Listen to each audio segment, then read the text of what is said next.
kur diskutimet për paqe nuk funksionojnë, dihet që lufta bëhet më e egër dhe situata përkeqësohet shumë. Dhe këtë rast gjithmonë në disfavor të atij që është më i dobët, që në këtë rast është Ukraina shumë më e dobët. Por ajo që është lajm është që Trumpi direkt masi Rusia vazhdoi luftimet dhe i bëri shumë të ashpra, tha që do t'i vendos sanksione Rusisë. Këtë e tha dhe senatori Lindsey Graham, e tha dhe Mario Rubio, që se sanksionet do t'i bëjnë edhe në banka, do t'i zgjerojnë edhe në treg. Ne kishte edhe dy fjalit e tjera pas sanksioneve.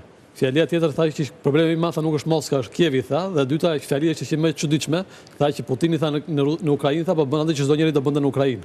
Domethënë përmysjet e që tha në fillim. Jo, tha edhe një tjetër, që ka rrezik që Ukraina tha mos të ekzistojë më. Po, edhe kjo është e treta. Kjo me këtë mbylli, çfarë me sanksionet.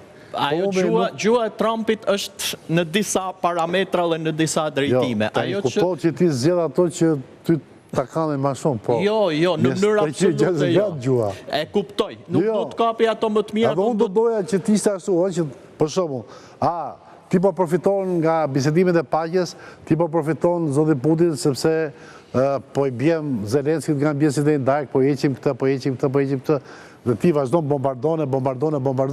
Atëherë ne reagojmë kundrejt të dy palëve që nuk duan paqe në mënyrë të barabartë. Po pra se është arbitër, ai ka dhënë vetës pozicionin e arbitrit, negociatorit. Po në momentin që thotë që Ukraina dhe mund mos ekzistojë, Kjo kuptohet që nuk duhet thënë, sepse Ukraina po lufton, dhe Ukraina duhet vlerësuar për luftën që po bën, por gjithmonë duhet të jemi realist dhe duhet të shohim pragmatizmin dhe realitetin, dhe duhet i shkëmbejmë dhe t'i balancojmë njëra me tjetrën. Ukrainës po i kërkohet që në çdo herë, në çdo rast, si dhe në Bosnjë me Daytonin, si dhe në çdo rast më përpara në luftë parë apo në luftë dytë, nuk ka pas asnjë rast që arrit paqja pa fillu armpushimi.